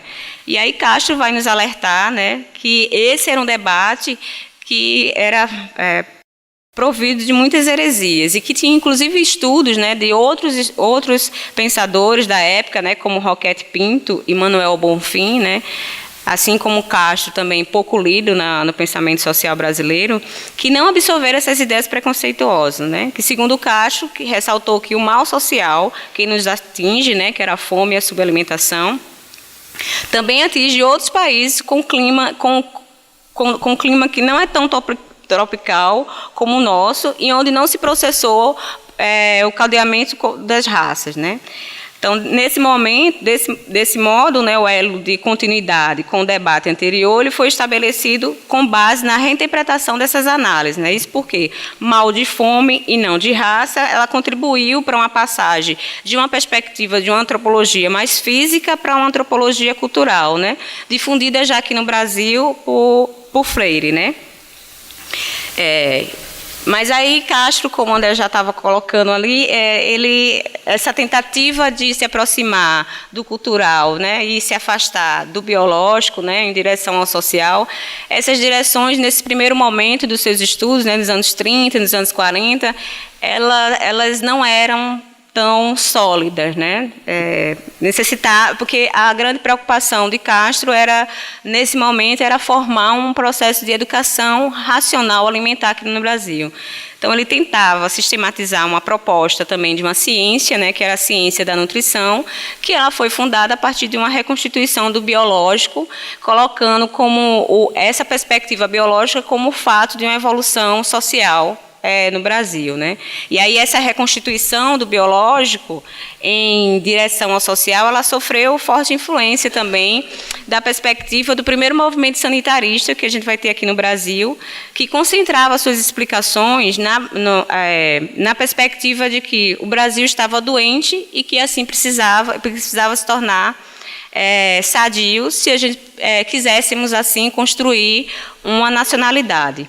Então, além do debate travado com o movimento sanitarista, né, esse primeiro movimento, o pressuposto de Castro, né, o mal é de fome, não é de raça, ele também sofreu forte influência dos romancistas nordestinos da geração de 30, né, marcados por uma literatura crítica que procura desvendar a realidade social brasileira, né. Com esses romancistas, ele enfatizou as desigualdades sociais, né, entre a Casa Grande e a Senzala, e a naturalização da problemática do Nordeste, né? Sobretudo com relação à seca, a questão do latifúndio e o processo perverso de modernização das condições de vida dos trabalhadores rural e urbano, né?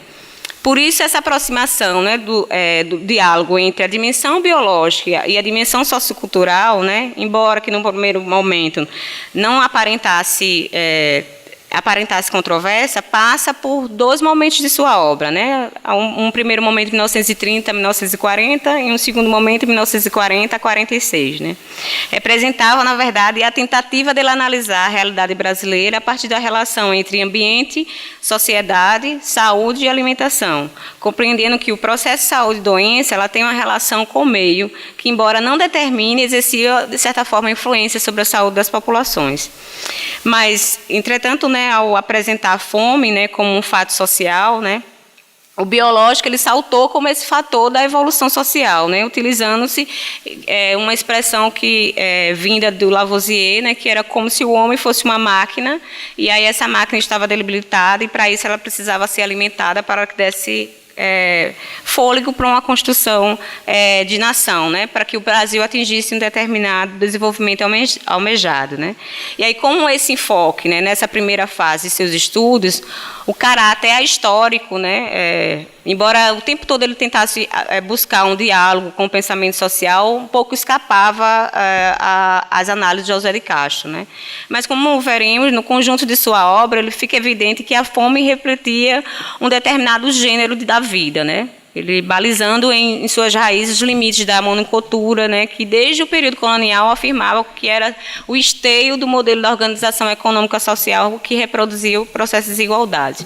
E aí, nesse primeiro momento, como o André já havia colocado, ele traçou alguns principais textos, né, que a gente pode elencar. O problema da alimentação, em que ele fala desse ciclo da pobreza, a perspectiva de alimentação e raça, em que ele vai estruturar trazer o construto do que ele entendia como educação alimentar, né? A perspectiva da quantidade, da qualidade, da harmonia e da adequação dos alimentos e fisiologia dos tabus, que ele vai colocar como também sendo responsável para a manutenção da má alimentação, principalmente da população da Zona da Mata, né? E do Agreste. E aí, inclusive, aqui depois ele vai mencionar também que no sertão se comia muito melhor do que essas regiões. Então, a partir dessa perspectiva, desse primeiro momento, em que ele vai criar esses construtos, né, quantidade, qualidade, harmonia e adequação, para entender o processo de educação alimentar, num terceiro momento ele vai trazer todos esses construtos, mas agora numa perspectiva de uma dimensão mais racional. Ele vai trazer esses construtos que fazem parte da nutrição dietética e clínica para a dimensão do social. E aí um segundo momento da sua obra, que eu coloco como o momento da agenda das políticas sociais no Brasil, né, que ela já colocou alguns desses momentos, seria a fase em que ele vai, de certa forma, reordenar o seu conhecimento anteriormente produzido nesse primeiro momento, né? Numa perspectiva mesmo de síntese de planejamento das ações políticas, né? E aí ele se envolve num emaranhado de debates, né, denunciando o processo de fome no Brasil, né, a partir de livros, artigos científicos, textos de jornais, que leva ele a intensas reflexões e ao diálogo mais profundo entre a dimensão sociocultural da problemática da fome. Mas mais que isso, né, ele semeou a ideia de que a fome era um conceito político, né, colocando a ciência e a política alimentar como sendo indissociáveis. Então, nessa trajetória pública, né, gestada por ele nos anos 40, em 39, né, como já foi mencionado, leva ele a presidir o Serviço Central de Alimentação, né, depois que se torna o Serviço de Alimentação da Previdência Social, que foi presidido por ele até 1941. Então, o SAPS, né? E aí, no SAPS, ele começou a tratar o problema da fome como um problema social de política pública, né? Estabelecendo como meta prestar assistência alimentar nutricional a um grupo específico que seria os trabalhadores, né? Forçando assim o Estado a assumir um papel de mediador dessas relações entre empregadores e empregados, para assim que fosse garantida para esses últimos maiores facilidades do acesso à alimentação. As suas principais ações no SAPS, né, foi influenciar na criação do salário mínimo, da criação da merenda escolar, como já foi mencionado, os restaurantes populares, né, os postos de comercialização para esse gênero de alimentação básica, né, a preços mais acessíveis, né, para os trabalhadores, e elaborar campanhas alimentar para divulgar a importância de uma boa alimentação. É também do SAPS, né, que o Josué de Castro ele vai articular, né, implantar grupos de estudos e órgãos que vai fundar o que vai ser consolidado, né, nos anos 40 e 50, a ciência da nutrição aqui no Brasil. Então, ele vai criar alguns órgãos, como a Sociedade Brasileira de Alimentação, né, que era um grupo de estudo que tinha como objetivo elaborar soluções para problemas de alimentação e nutrição no Brasil, influenciando a agenda governamentais, o Serviço de Alimentação Nacional, né, que já foi mencionado, o Instituto Técnico de Alimentação, né, que substituiu o CETAM, dando continuidade ao seu objeto de pesquisa de técnicas de conservação de alimentos, né, por meio da técnica da desidratação, do qual Josué de Castro também havia estudado. E é nesse instituto também que ele vai criar, vai influenciar a obrigatoriedade da IOD, toda vez IOD do sal. E aí no SAPS também ele vai criar a primeira revista, né? Ele vai ser um dos criadores da primeira revista de nutrição, né? Primeira revista científica, o Arquivo Brasileiro de Nutrição, em que é nesse arquivo em que ele vai praticamente colocar publicações na perspectiva da nutrição dietética, da nutrição clínica e da nutrição social. Cria também o Instituto Nacional de Nutrição, né, que era responsável, inclusive, por essa revista. Então, no fim dos anos 40, né, a gente pode se dizer que no Brasil a ciência da nutrição estava institucionalizada como um campo do saber. E aí, em 46, que eu classifiquei como a última etapa, né, que vai mais ou menos da sua obra, de 46 dos anos finais dos anos 40 e finais dos anos 60, o seu terceiro momento da sua obra, em que ele vai traçar as perspectivas o diálogo entre fome, saúde e sociedade. É quando ele escreve o livro Geografia da Fome, né? Que o resultado dessas reflexões, das pesquisas de campo, na direção de políticas sociais de alimentação, vai combinar nesse manifesto, né? Na Geografia da Fome, em que ele denuncia a fome como um fenômeno político, social, né? E é importante colocar que é um estudo que foi fruto da colaboração do grupo de estudos que foi criado no SAPES, né? Em que ele vai ter colaboradores que vai estar situados em todas as partes do Brasil e que vai ajudar ele a fomentar um mapeamento sobre o regime alimentar e de carências alimentares no Brasil. E aí esse livro ele já teve várias edições, né, que foram realizadas, essas edições dos anos 50 e dos anos 60. E aí nesse livro ele apresenta uma tela sobre o Brasil, né?